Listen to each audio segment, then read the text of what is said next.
I actually bought my first house for completely free. And no one talks about this. I have all my money back. Life is great. Let me tell you actually how I was able to do this. But first, let me take a sip of this. So I bought my first house for free. Life is great. I'm going to show you how I did it, okay? So it's this thing called house hacking, which I talk so much on this channel. If you haven't, just click to watch the playlist, real estate playlist on my profile, and you'll see everything that I talk about. On the channel, there's a playlist called real estate. But when I'm talking about house hacking, all it really is that I'm able to live in one unit and I'm able to rent all of the other units, live for free, and then profit from all of the units. Here's the first time I did this. I was in college. I was broke. I had no money. When I say I had no money, I had rent that my rent was what, $600, $700, and I couldn't afford that. So then here's what I decided to do, which is actually a funny story thinking about it now. But I decided to move out of my room, get this, live on the couch, and put my room up on Airbnb. Now, first month, I was able to actually pay my rent. Second month, I was making enough to cover my rent without actually having to do anything. By the third month, I was making almost double from that room as my rent. Crazy. I realized that I was onto something that could actually, if I were to multiply this by multiple rooms, I could make money off of all of these rooms. So then I started doing that. I started doubling and tripling and got the entire house from the landlord that I was able to rent the entire house on Airbnb and make bread. And that was a 5-bedroom house. I was making that in college. Boom. That changed the game for me because I realized how much money I could make by house hacking. Remember, I didn't own that house. That was somebody else's house and I was making a lot of money from it. You understand what I'm saying? That's pretty impressive. And so taking my lesson from that, I didn't own that house. Here's how I actually started to own a house. Now, remember, that was my money. I was just earning money by people coming in, people leaving. So then I earned money, not my money. But I got the money now in my bank account. Cool. I put some into crypto. I saved some in the bank. I got my first $10,000 in my bank account and I was on my way, right? Cool. Moving. Fast forward, a couple years later, the opportunity came for us to actually buy a duplex. This duplex would be the first home that I ever bought. Now, what that means is that all I needed to do was put 3.5% down on a $500,000 house. That was about $17,000, $18,000. But here's the kicker. We were able to go to the seller of that house and say, hey, we found all of these repairs. We got an inspection. It's about $26,000. We needed to take off at least $10,000 off. Now, were all of these repairs necessary? No. All of the repairs weren't necessary. But we put it in the document anyway, and we showed the total as $26,000.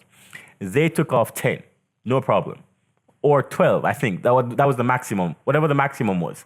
They took off the maximum that they could off of the purchase price, which means that all we needed to find at the closing table was about $12,000. Now remember, I had money that I didn't even earn because I was working as a student by the time I hit my junior year. So then I was actually saving all of that money and I was still earning money from the houses that I would now manage just by putting them on Airbnb and flipping that money.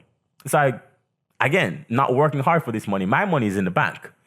So then I made all of this money by doing these rooms and I can get this $500,000 property for $12,000? No. So then I said, okay, cool.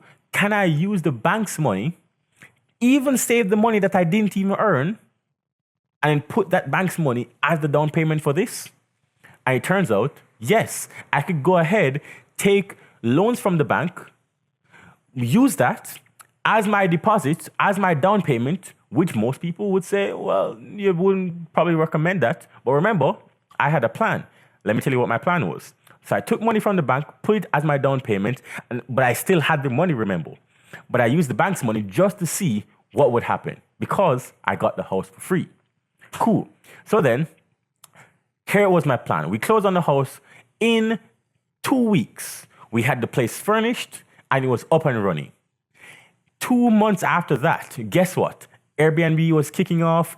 All 5 bedrooms in that house were turning over. It was making money. And guess what? I was able to get all $12,000 back into my bank account.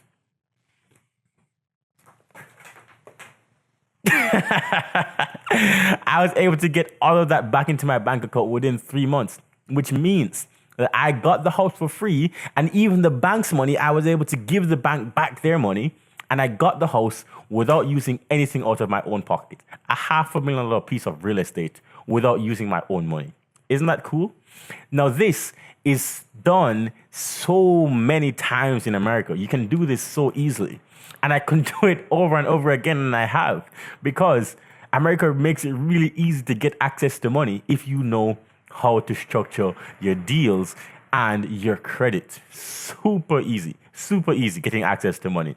And so I was able to get my first deal without using any money out of my own pocket, which is amazing.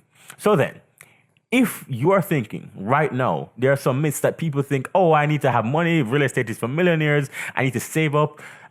I'm telling you right now, if you are using the excuse that you have no money, and that's why I didn't get into real estate, or that's why I haven't bought a property, that doesn't make sense. Because I was able to buy my first property, $500,000 worth of real estate, with no money out of my own pocket. And I was able to keep my own money, which is, I think, the best move of all. House hacking, using other people's money, being in America. All right, if you want more information on this, I got an entire playlist for you right here. I promise you, I got you. I'll see you next video. Take care. I'll see you next week.